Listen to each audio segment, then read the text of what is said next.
सासाराम रोहतास भाजपा जिला अध्यक्ष के रूप में 2 बार अध्यक्ष बने और सासाराम से इन्होंने कमल खिलाया। आजकल वो अस्वस्थ चल रहे हैं, जिनका नाम है राधा मोहन पांडे। आज सासाराम के ही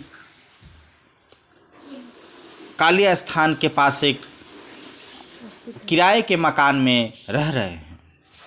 उनकी दशा देखकर यही लगता है कि राजनीति में यदि आप बड़े ओहदे तक नहीं जाते हैं तो आपका कुछ नहीं है। इस रोहतास में भाजपा का 2 बार परचम लहराने वाले भाजपा जिला अध्यक्ष के रूप में कार्यरत, जो मोदी जी के कहिए कि 2014 और 2019 में जो परचम लहराया था, ये जो आपके सामने दिख रहे हैं राधा मोहन पांडे जी। अभी तो तबीयत इनका ख़राब हो गया था पिछले 2 साल से, अभी तो काफ़ी सुधार हुआ है।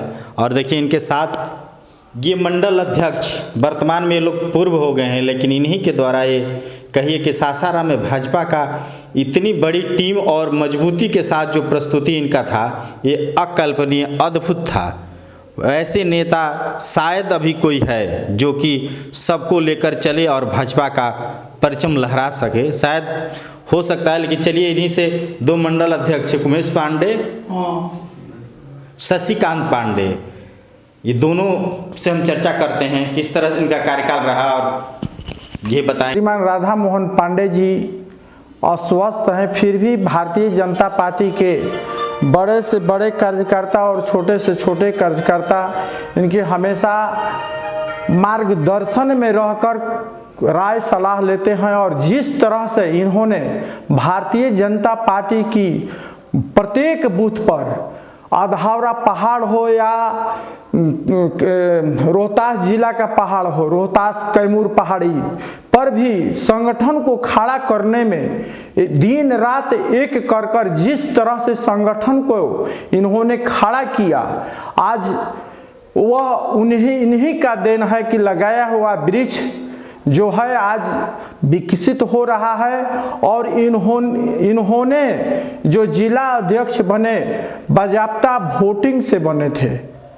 आज के लोग जो जिला अध्यक्ष होते हैं नॉमिनेट हो जाते हैं, जिसका ऊपर में पावर रहता है, ऊपर के में लगाव रहता है, तो जिला अध्यक्ष घोषित हो जाते हैं। मगर ये जनतंत्र की गाला लोग घोट रहे हैं। इनके रीजन में बाजाप्ते जिला अध्यक्ष का चयन मंडल अध्यक्ष चयन करते थे वोटिंग के द्वारा। तो उस समय सब लोग को लगता था कि हम वोट दिए हैं, इनसे उरूब हुए हैं, संगठन के काम में प्रत्येक बूथ पर भी जाते थे।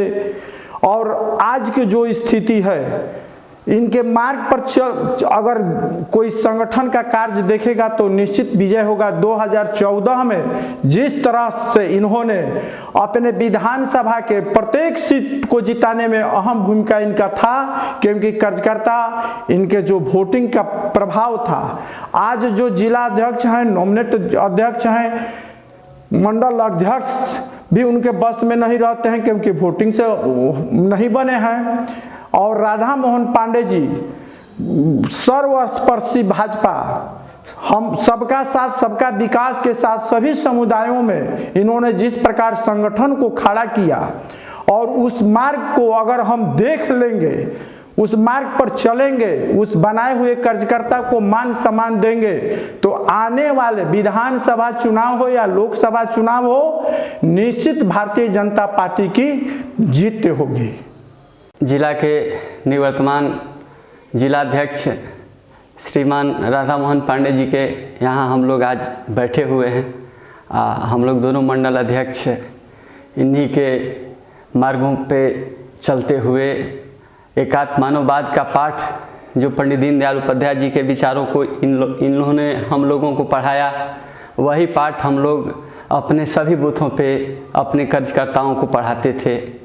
और ये हम लोगों को ये भी बताते थे कि ये भारत सोने का चिड़िया था, लेकिन इनके नेतृत्व में भारत अब सोने का शेर बनेगा, जहां हम लोग सभी बूथों पे अपने अधिकारों की सुरक्षा करेंगे।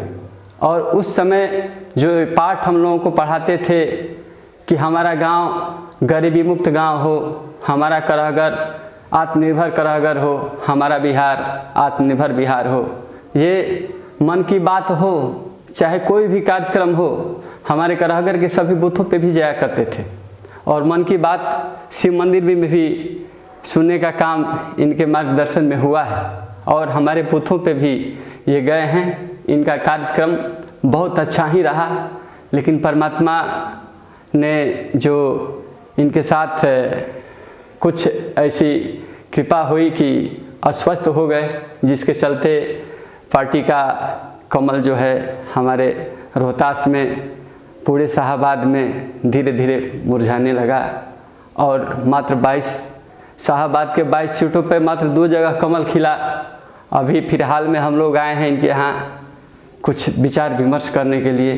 परमात्मा इनको जल्दी स्वस्थ करें ताकि इनके मार्गदर्शन में शाहाबाद के 22 विधानसभाओं में कमल खिले। लोकसभा इनके कार्यकाल में दोनों लोकसभा बहुत अच्छा रहा, दोनों लोकसभाओं में अच्छा कमल खिला और बहुत अच्छा ही इनका कार्यक्रम रहा।